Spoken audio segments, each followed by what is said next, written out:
मम नाथ पुरारी। शंकर भगवान विश्व के नाथ हैं, जो कौन भजते हैं और किसको भजते हैं। सिद्धेश्वरीं तथा रूपां मात्र च परमेश्वरी विष्णुरूपेण ब्रह्मस्य दक्षतां परमेश्वरी। वह विष्णु, वह नाथ सकल संसार के जो नाथ शंकर भगवान, वह भी भजते हैं, विष्णु भी भजते हैं। और यथा चतुर्मुख ब्रह्मा, चार मुख वाले ब्रह्मा भी वही भजते हैं। वो कौन है? माता भगवती है, आद्या शक्ति माता भगवती है, उन्हीं को भजते हैं। वह किन रूपों में है? आद्या शक्ति माम तथा। वो आद्या शक्ति कौन है? जो विश्व की धरोहर है, जो विश्व की रखवाली करने वाली है, जिनके द्वारा विश्व बनाया हुआ है, जिनके द्वारा जितने भी जगत में जीव पशु पक्षी मृगादय आदि जो भी है, वह माता के अंश ही है। वह माता कौन है? वह माता छिन्न मस्तका देवी है। तो छिन्न मस्तका देवी किस प्रकार से इनका वर्णन आता है? 10 महाविद्याओं में महा छिन्न मस्तका देवी नाम से प्रसिद्ध है। छिन्न मस्तका, जिनके कोई मस्तक नहीं है और छिन्न भिन्न हो गया है इनका मस्तक, ऐसी माता छिन्न मस्तका है। तो छिन्न मस्तका मैया की जय। तो छिन्न मस्तका मैया किस प्रकार से प्रकट होते हैं आपको बताते हैं। एक दिन का समय माता पार्वती बैठी हुई पूजा करके, पूजा करने के बाद माता पार्वती प्रसाद रूप में माता भगवती का स्वयं ध्यान करती हैं, महाकाली का। और ध्यान करने के बाद वह प्रसाद ग्रहण कर लेती हैं। प्रसाद ग्रहण करने ही वाली थी तो उसी समय जया और विजया नाम की दो उनकी सखियां आ जाती हैं। दो सखियां आ जाती हैं और कहने लगती हैं, माता जी हमें भूख लगी है और मेरा विचार बन रहा है कि हम सब मिलकर के संगम में स्नान करें आज। माता पार्वती कहती है कि संगम में स्नान करना ठीक नहीं है, आज तो हमने पूजा कर लिया है, कल चलते हैं हम सब। वह सखियां हट पड़ जाती हैं। जब सखियां हट पड़ जाती हैं तो फिर कोई विचार नहीं बना पाता है। ऐसा कभी हुआ आप लोगों के साथ? बिल्कुल होता होगा, क्योंकि हमारे बचौरी महाराज के साथ होता है जब। तो वैसा ही हुआ, माता पार्वती कह रही है पर सखियां नहीं माने। कौन सखी है? दो सखी हैं। द्वैतेनो तथा पृथक्वेनो जया नामस्य विजयां भवा। जया और विजया नाम की दो सखी वहां उपस्थित होती हैं। माता भगवती से कहती हैं, आपने प्रसाद तो दिया नहीं, खा लिया, कहा बस मैं मुख में डालने वाली थी और आपका आगमन हो गया दोनों का। तो कहा मुझे तो भूख लगी है। तो कहा चलो भूख की तो बात छोड़ो, चलो हमें स्नान करना है आज ही संगम में। समझाया, नहीं माने। तो उसी समय माता पार्वती शंकर भगवान से कह देती है कि हम अपने सखियों के साथ में स्नान के लिए जा रहे हैं और आप भोजन कर लीजिएगा। इतना कहकर के शंकर भगवान मुस्कुरा जाते हैं। शंकर भगवान कहते हैं, अन्नपूर्णा मैया का भोग तो आपने पहले ही लगा दिया है, वह मुख देखने के लिए हमारा धर्म नहीं है। इस कथा से बहुत कुछ सुनने को और समझने को मिलेगा। तो उसी समय शंकर भगवान कहते हैं, आपने तो पहले ही प्रसाद ग्रहण कर लिया है, अब तो मुख देखना ही वर्जित है आपका। इतना कहते हुए भगवान शंकर नीचे को मुख करके मुस्कुराने लगते हैं।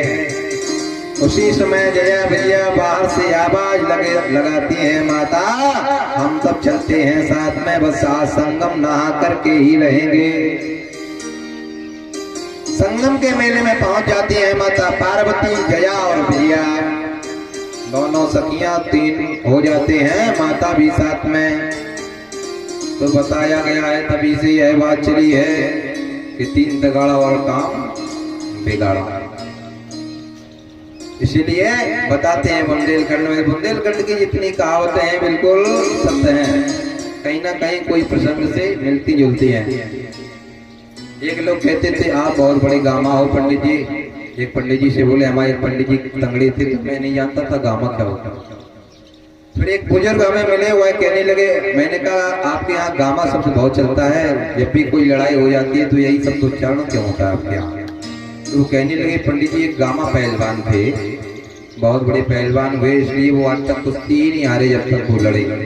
इसलिए लोग हमारे ग्राम में गामा नाम से प्रसिद्ध बहुत लोग उनका नाम लेते हैं। तो कोई ना कोई कहावत बन जाती है तो उसके पीछे कुछ छपा रहता है। अब यहाँ क्या कहत बनता है, माता चली जाती है और शंकर भगवान मुस्कुरा करके अपना भांग का गोला लेकर के बैठ जाते हैं पान करके, और उधर जया और विजया और माता पार्वती संगम में प्रवेश करती हैं। संगम में जैसे ही प्रवेश करते हैं उसी समय गंगा जी हंस पड़ती हैं। गंगा जी हंस पड़ती हैं, कहती हैं, अरे आज तुम मुझे ऐसा लग रहा है जैसा हम किसी परमात्मा, किसी भक्ति, किसी शक्ति की गोद में खेल रहे हैं। कहा जो स्वयं विश्व के नाथ हैं और उनसे चल के ही गंगा यहाँ हम तक यहाँ आए हम स्वयं, और वह जाकर के स्वयं यहाँ पर हमारे साथ में स्नान के लिए आई हैं। ऐसा सोचने पर और क्रोध बन जाता है माता पार्वती को। और माता पार्वती को जब क्रोध बना तो सोचा, अरे यह तो बड़ी अभिमान की बात है। गंगा मुस्कुराने लगे, कहने लगे, आज मेरा भी समय आया है जो जया और विजया आपको मेरे साथ में यहाँ लाई है। कहने लगे, गंगा तरंग रमणे जटा कलापम गौरी निरंतर विभूषित वाम भाग। वाम भाग में बैठने वाली माता भगवती जगतो जगदम्बा विराजमान शंकर भगवान की जो स्वयं आज स्नान के लिए आई हुई है। गौरी निरंतर विभूषित वाम भाग नारायण प्रिय मनंग मदापहारो वाराणसी पुर पतिं भज विश्वनाथं। जो वाराणसी में निवास करने वाले थे, एक दिन मेरा समय था जो मैं चल करके वाराणसी पहुंची, जब आपने ठुकरा दिया था। आज मेरा समय आया है जो आप स्वयं चल करके मेरे पास संगम में आई हो। आज मेरा जीवन धन्य हो गया है और आज मैं अपने जीवन को मान बैठी हूँ कि नहीं, बिल्कुल हमें शंकर भगवान चाहते हैं और शंकर भगवान यही चाह ही रहे थे कि अवमान किसी का नहीं रहने देते हैं। तो विश्वनाथ जी क्या कहते हैं, विश्वनाथेन तथा स्वरूपम वाराणस्यां विसाक्षीणां तथा पत्नीन जयायां विजया भवा। जया और विजया को धन्य देते हैं कि धन्य है वो सखी जो आज माता को साथ में लेकर के संगम में पहुंच जाते हैं। और मैंने वादा किया था सरस्वती से, और मैंने वादा किया था गंगा से, मैंने वादा किया था यमुना से कि एक दिन तुम तीनों के बीच में हम स्वयं शक्ति रूप में यहाँ विराजमान होगी, जो कि हमारे पाम भाग में विराजी हुई। इनको बहुत अभिमान है, पर एक दिन तुम्हारे पर चल कर के आएंगी। वही बात गंगा याद दिला देती है, पाम भागे नो स्थाने नो। जब मैं कमंडल में निचोड़ करके और एक जटाजूट में निचोड़ती हुई जब मैं निकल रही थी, उस समय आप हमारा हास अभ्यास कर रही थी माँ।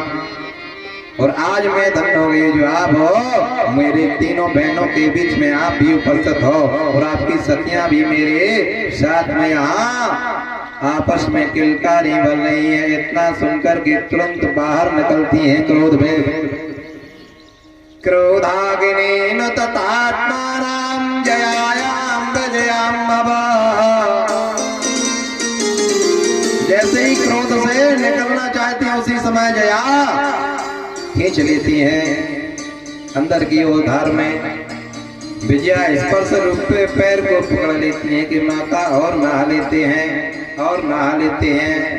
नहाते नहाते सायंकाल होने लगता है, समय का पता नहीं रहा, सायंकाल हो गया। सायंकाल में कहा आपको चलना चाहिए, चलने को देते हैं। कहा ठीक है बहुत समय हो गया, पता नहीं स्वामी जी क्या सोच रहे होंगे। पर इधर स्वामी जी ने मन ही मन श्राप दे दिया था, मुखीनो तत्तो दर्शनेनो नापि भावेनो नाम नाम दर्शन मातेन मुखेन प्रसादेन भक्षणम। प्रसाद भक्षण करने के उपरांत शंकर भगवान ने कहा था कि मेरे को आपने प्रसाद भी नहीं दिया है, माता भगवती का आपने स्वयं प्रसाद पान कर लिया है। अब यह मुख देखना हमें ठीक नहीं लग रहा, श्रापित कर दिया था कि आपका मुख गिर जाए। तो ये जब भी ध्यान रखो, कोई देवता का या कोई देवी का महाशक्ति का पूजन करने के बाद जो भी प्रसाद हो पहले ग्रहण नहीं करना है, सभी को आपस में बांट करके ही ग्रहण करना चाहिए, नहीं श्रापित होता है। इसीलिए महाप्रसाद को पृथक पृथक बांटा जाता है, अगल अगल सभी को दिया जाता है, ये नहीं। अब आजकल क्या हो गया है, पहली बात तो पंडित जी नहीं बचने देते प्रसाद को। मंदिर में जैसे ही माता भगवती ने पहुंचा और पंडित जी ने आधा डब्बा पार किया, उसके बाद जैसे जैसे बाहर आया तो तत्काल जो है जो प्रसाद लाया उसने कहा घर नहीं ले जाना है क्या, पति देव से कहा। तो बिन ने पार किया पहले आल गया अपनी गाड़ी में। अब में बचे तो फीस बाहर निकाल लिया, बोले ले बांट दो। तो ये आजकल हो गया, बोले घर नहीं ले जाना, घर भी पहुंचे तो भी प्रसाद है, आप सभी के बीच में रहे तो भी वो प्रसाद है, और इन सबको बट जाए तो भी वो प्रसाद है। ये आदत विवेक महाराज में हाल चपेट लेते हैं। हाल जितने महाराज सके अकेला नहीं दे, हम तुम्हें लो जो ले लो वो दे दे, अनार बहुत तेल लगे खाने में, तब तक ये 2-3 किला पार ही कर दे।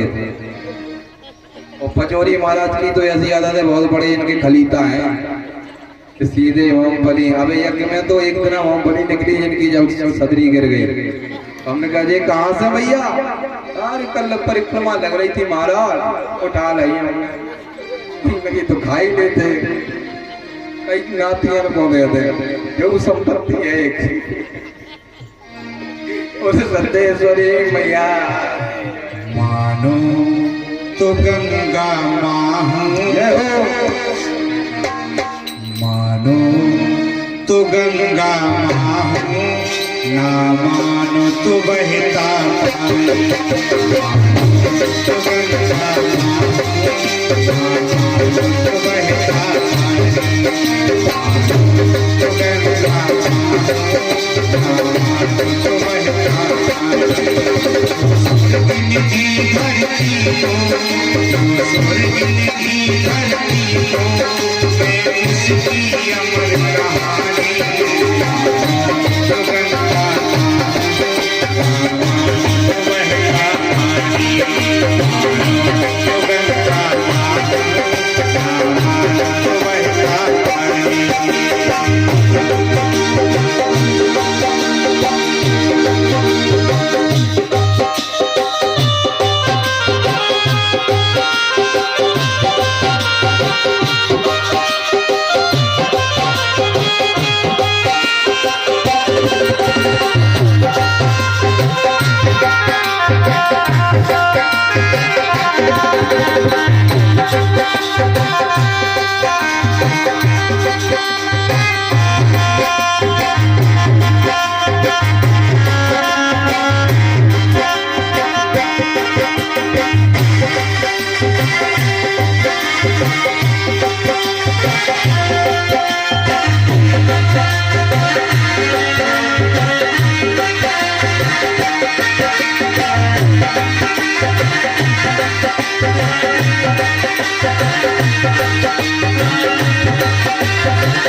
बुझाता है उसी जल से। कोई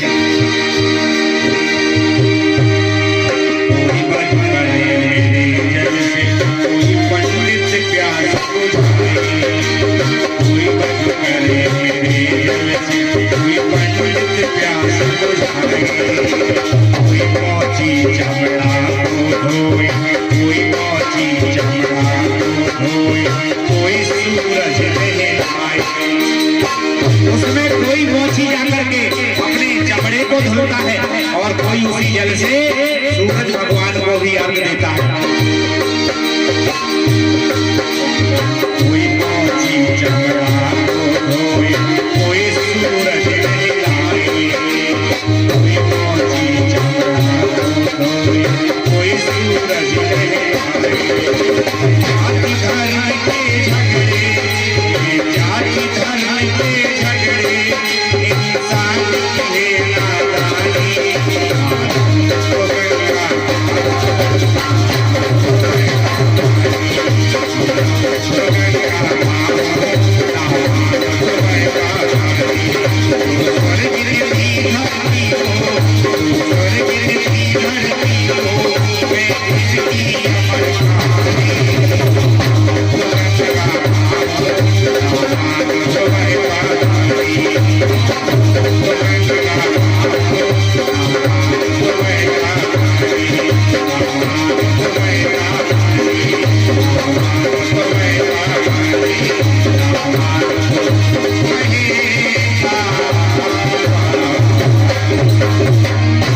बोली गंगा मैया की, सत्यश्री मैया की जय। तो उसी समय गंगा बहुत प्रसन्न होने लगती है, यमुना भी प्रसन्न होने लगती है।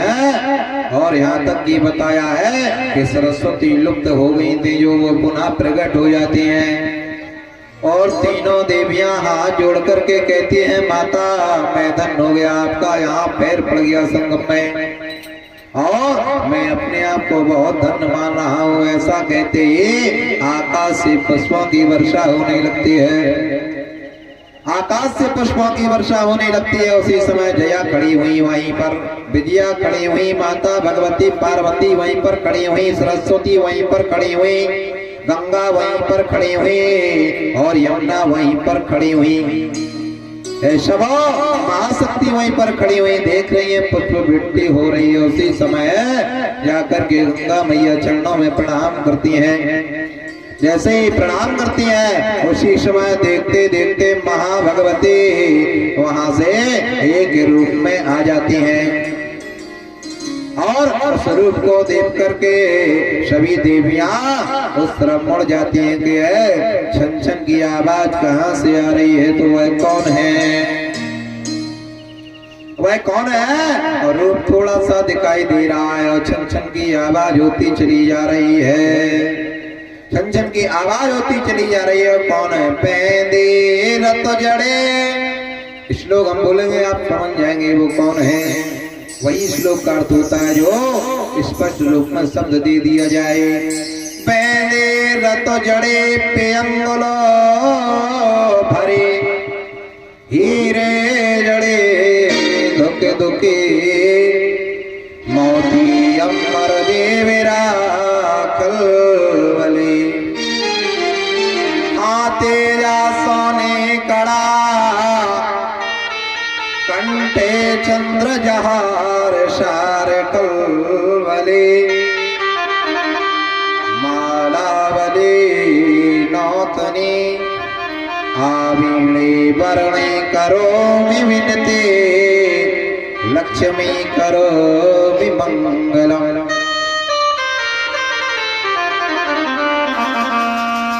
पे महालक्ष्मी प्रकट होती है, लक्ष्मी करोमि मंगलम। सभी देवियां महालक्ष्मी को देख करके के हाथों में है चूड़ा पहने हुए सोने के, कंठों में माला पड़ी हुई है, जेवरात इत्यादि पहने हुए हैं और छन छन की आवाज पैरों से आ रही है। जब देखा सामने मुड़ करके तो सभी देवियां वहां पर हाथ जोड़ करके प्रणाम करती हैं महालक्ष्मी को। जैसे ही महालक्ष्मी को प्रणाम करते हैं उसी समय महालक्ष्मी एक फल लेती हैं और गंगा जी को अर्पण कर देती हैं। कहा यह फल स्वरूप तुम्हारा आज से यहाँ पर ताता नहीं टूटेगा और आज से हमेशा यह तुम्हारा यह स्थान को संगम को महत्वपूर्ण स्थान माना जाएगा। जो भी यहाँ पर स्नान करेगा, जो भी जिस विचार से आएगा उसके विचार संपूर्ण होंगे, अनेकानेक वरदान पाएगा। इतना कहकर के महालक्ष्मी अंतर ध्यान हो जाती हैं। बोलो सिद्धेश्वरी मैया की। उसी समय महासरस्वती के साथ महालक्ष्मी के जाग वहीं सरस्वती लुप्त हो जाती हैं। जब सरस्वती वहीं लुप्त हो जाती हैं तो गंगा मैया देखती हैं, हाथ जोड़ करके देखते देखते जया बाहर निकल आती हैं। यह सब दृश्य देख करके माता पार्वती से रहा नहीं गया। माता पार्वती सोचने लगी है अब तो मुझे बड़ा बुरा लग रहा है, अब तो चलना चाहिए, ऐसा विचार बना ही रही थी। पर तब तक जया और विजया दोनों सखियां कहने लगी माता में बहुत भूख लगी है। क्षुधा तुराणाम बलम न तेजा। जब व्यक्ति को या किसी को भूख लगती है तो क्षुधा तुराणाम बलम न तेजा। क्षुधा कहते हैं भूख को। जब व्यक्ति को भूख लगती है तो बल और तेज नहीं रह जाता, केवल क्या रह जाता उसके अंदर, क्रोधाग्नि तथा समा। जैसे क्रोधाग्नि प्रकट हो रही है उस प्रकार से उसको क्रोध आने लगता है। फिर तो उसको यही दिखता है बस समय कुछ खाने को मिल जाए तो हमारी क्षुधा शांत हो जाए। उसी समय जया और विजया को बड़ी तेजी से भूख लगने लगी और उसी समय भूख की याद करते हुए उन लड्डुओं की याद आ जाती है, प्रसाद की याद आ जाती है। जब माता भगवती पान करने वाली थी, माता भगवती को याद आ जाता है कि क्या वही तो नहीं है दृश्य दिखा रही है कि बिल्कुल वाकई में भूख लगी है, सत्यता है या झूठ है, पर सोच रही है।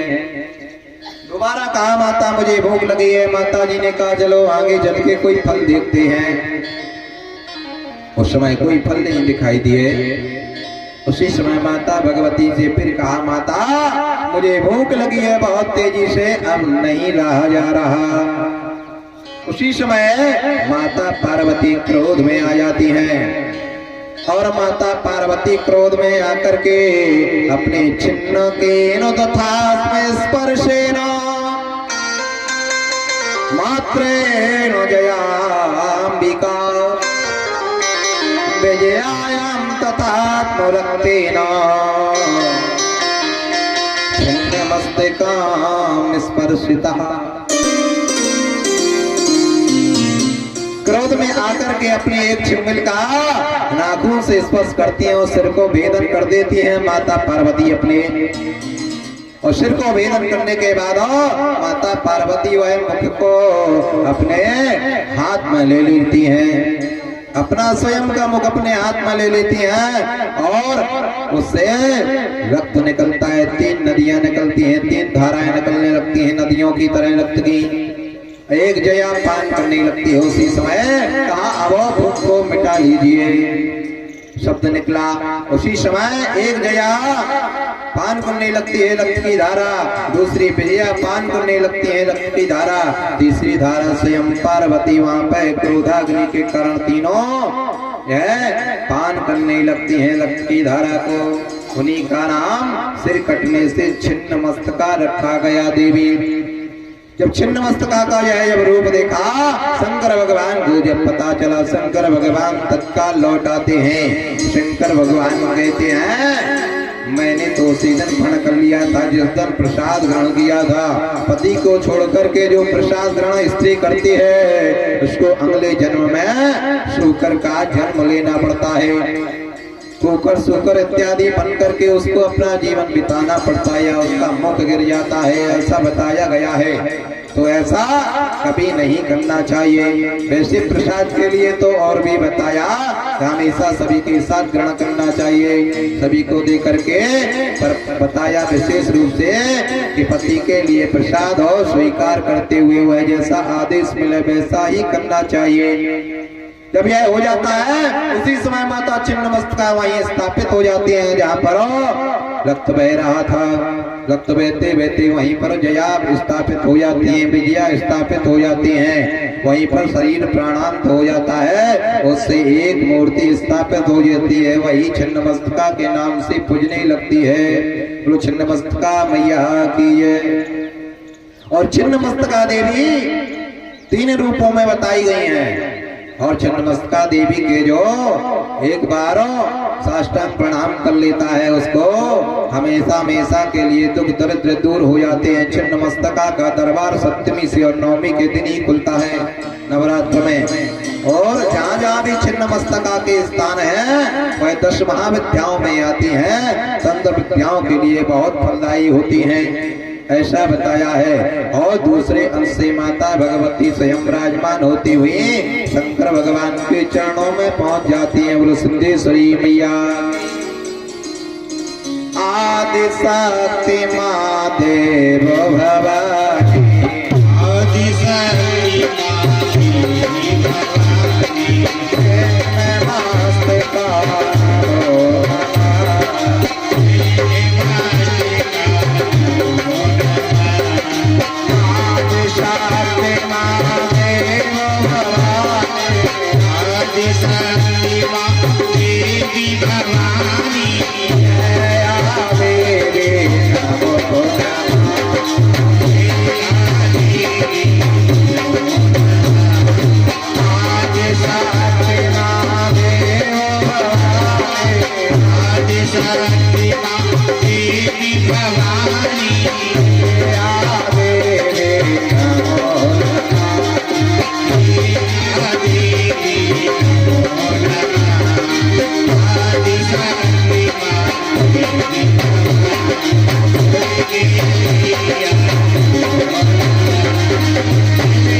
आदि शक्ति माते वो भवानी आदि शक्ति माते भवानी काली मैया नमो नमः काली मैया नमो नमः काली मैया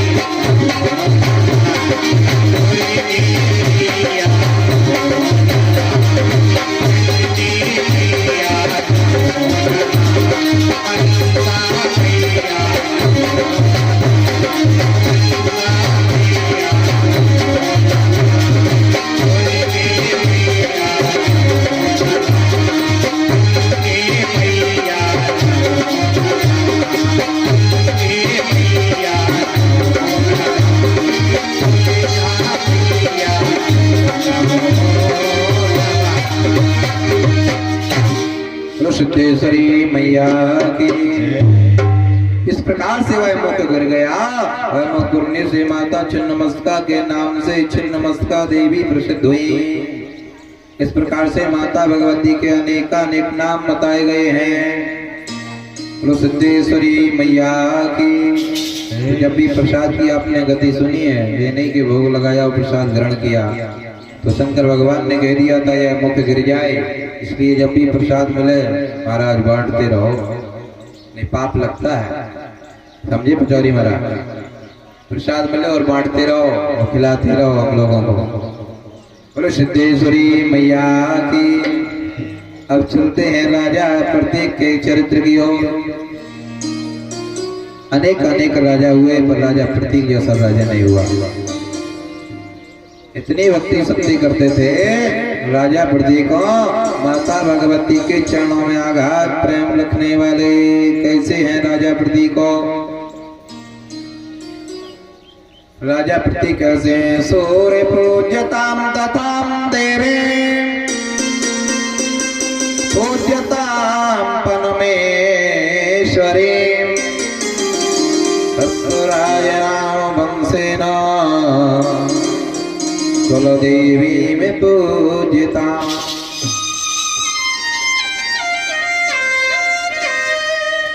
राजा प्रतीक केवल दो पूजाएं करते थे। सूर्योदय होता था तो माता भगवती का पूजन करने के बाद स्थापना की ओर चले जाते थे और अनुष्ठान करने लगते थे। और रात्रि में माता भगवती की विशेष पूजाएं करते थे एकांत में बैठ करके। राजा प्रतीक ने इतना अपना तप बढ़ा लिया था क्योंकि शरीर से संपूर्ण सुगंध आने लगी थी। जो भी कोई बात कह देते थे बिल्कुल सत्य हो जाती थी। और इतना कहते कहते उनके लोग पीछे पड़ गए, पीछे पड़ जाते थे। कभी कोई बात पूछने लगता, कभी कोई बात पूछने लगता, कोई कहने लगता हमारे पुत्र होगा तो हम ये कर देंगे। राजा प्रतीक हंसने लगते, कहते हैं भैया मुझे कुछ नहीं करना है, ना किसी को मैं वरदान देता हूँ, बस ऐसे ही बोल देता हूँ। राजा प्रतीक यहाँ तक की बताया, बड़े परेशान हो गए इन सब चीजों से। लोग जब भी न करते बस राजा प्रतीक को प्रणाम कर यही पूछते हैं प्रभु हमारा काम बन जाएगा। ऐसा सुनते सुनते माता भगवती के चरणों में हुआ आघात प्रेम रखने वाले राजा प्रतीक को माता भगवती की पूजा को कम कर दिया और सूर्य भगवान की पूजा करने लगे। सूर्य भगवान की पूजा करने लगे। जब सूर्य भगवान की पूजा करने लगे तो और तेज बढ़ गया, क्योंकि पहले माता भगवती की पूजा करते थे तो सत्यवादी हो गए थे और उसके बाद सूर्य की पूजा करने से सूर्य तेज भी हो गया तो और भी सत्य बोलने लगे। अब राजा प्रतीक बड़े परेशान होने लगे तो राजा प्रतीक ने अपना राज्य छोड़ दिया, अपना राज्य छोड़ दिया। कहने लगे बस कभी कभार ही आया करेंगे, राज्य तो चलता रहेगा पर माता भगवती की सेवा हम नहीं छोड़ सकते हैं। और अब तो हम सूर्य भगवान का स्वयं पूजन करते हैं तो हम भी नहीं छोड़ सकते हैं। और माता की पूजा में वह प्रसन्न करने के लिए महालक्ष्मी की पूजा के रूप में माँ दुर्गा को वह इक्षुल सस्तु दंडेनो जो कल आप लोगों का भोग लगना है गन्ने का, वो इसको इक्षुल दंड कहा गया। गन्ने का भोग जो माता भगवती को अष्टमी और नवमी में अर्पण करता है उसका संपूर्ण कल्याण हो जाता है, इसमें संशय नहीं है। और हमेशा उसके यहाँ महालक्ष्मी के रूप में माता विराजमान रहती हैं। और इक्षु दंड में तो बहुत गुण है। इक्षु दंड में अगर इक्षु लसका गन्ने की लसका अगर अभिषेक किया जाए शंकर जी पे तो माता पार्वती कहती है, हम स्वयं शंकर भगवान से कहते हैं कि जाओ उसकी संपूर्ण कार्य सिद्ध कर देना।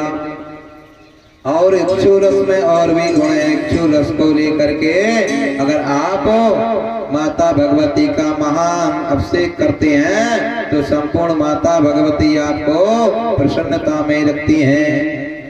यह बताया गया है कि प्रतिपदा से शुक्ल पक्ष से लेकर के जो भी नवमी तक हमें गन्ने का रस का भोग लगाता है उसको हम संपूर्ण सुख प्रदान करते हैं। दूसरी सामग्री क्या चढ़ाते थे? राजा प्रतीक। राजा प्रतीक बड़े धर्मात्मा दयालु राजा थे। वह उन्होंने कभी राज्य समझा ही नहीं, बस पूजा ही करना समझा। और सबको जो भी जो मांगते थे सब लोग ले जाते थे राज्य से, कोई कमी नहीं थी राजा के यहाँ। तो लक्ष्मीवान बनने के लिए राजा स्वयं सभी की प्रार्थना करते थे कि हम तो राजा हैं पर सभी राजा बन जाए। ऐसा कोई राजा होगा? राजा अपना राज्य छोड़ने के लिए सभी को राजा बनाना चाहेगा? नहीं। राजा प्रतीक ऐसे हुए हैं कि सभी की राजा कामना करते थे। तो उन्होंने माता भगवती को क्या अर्पण किया है? कमलो दंडेन पुष्पेण पुष्पेण हस्तेन नामना कमल पात्रेण तथा नाम फलेन चाष्मो पृथक। महालक्ष्मी की पूजा करने के लिए वह 5 कमल दंड को अर्पण करते थे। और जो महालक्ष्मी का जिस दिन दिन आता था उस समय कमल के दानों को अर्पण करते थे। जो कमल के दानों का पूजन करके लाल वस्त्र में अर्पण करता है माता भगवती को रात्रि में, वह रात्रि की महारात्रि में जो पूजन करता है महालक्ष्मी उसके यहाँ हमेशा हमेशा लुकने लगती हैं। तो महारात्रि कब होती है? महारात्रि दारुण रात्रि रात्रिम चात्म दारुणम शिवरात्रि तथात्मरात्रि दुर्गा रात्रि मुना मुना। 4 रात्रि बताई गई है हमारे युग में। कलयुग की अलग अलग रात्रि बताई, 4 युग में अलग अलग रात्रि पर सब रात्रि को एक साथ मिला दिया है। महारात्रि, महारात्रि कौन होती है? जब दिन महोत्सव दीपोत्सव मनाया जाता है। आप लोग जान गए होंगे, ये नहीं क्या जान गए? ये तो नहीं जान गए 22 तारीख को मोदी जी ने दीप जलवा दिए वही दीपोत्सव हो गया? ऐसा नहीं। जब दिवाली बनती है उस दिन दीपोत्सव मनाया जाता है, उसी को महारात्रि बताया गया है। उस दिन जो भी 5 कमल गट्टे के दानों को माता भगवती के लाल वस्त्र में बांध कर के पूजन करता है उसके यहाँ महालक्ष्मी ठहरने लगती हैं विष्णु भगवान से आज्ञा लेकर के।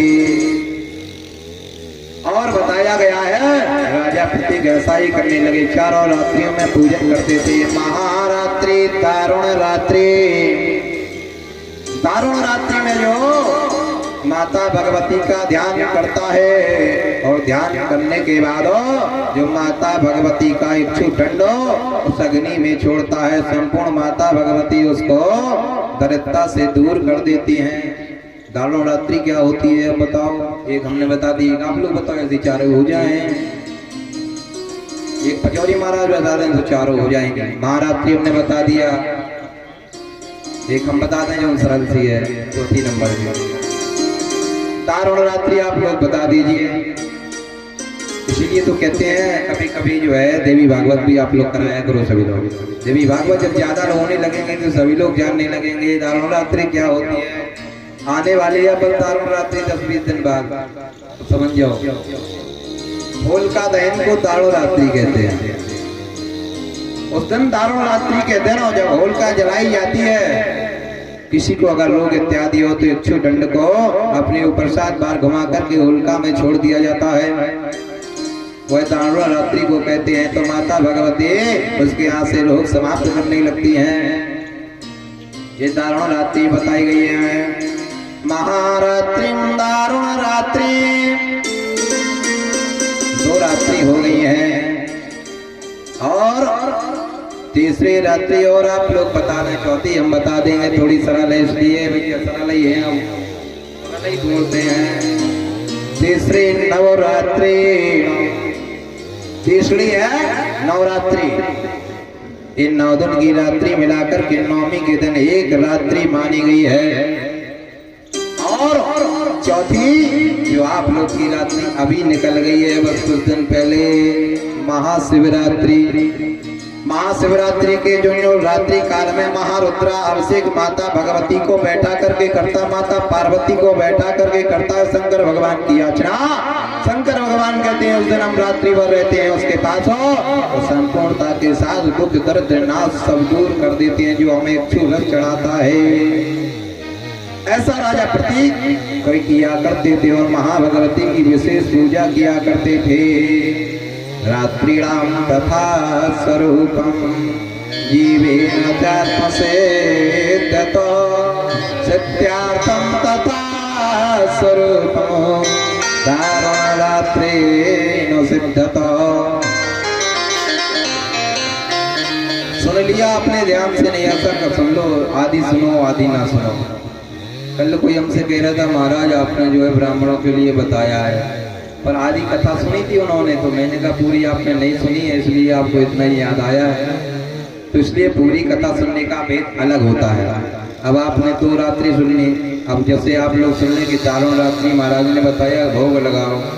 अब ये नहीं काय का एक छुरा दंड होता नहीं, आप लोग समझ लो कि दारुण को दारू में भोग लगाओ, दारू भैया चढ़ाओ देवी को दारू पियो, ऐसा नहीं। दारुण बताया गया, उनका नाम है रात्रियों का।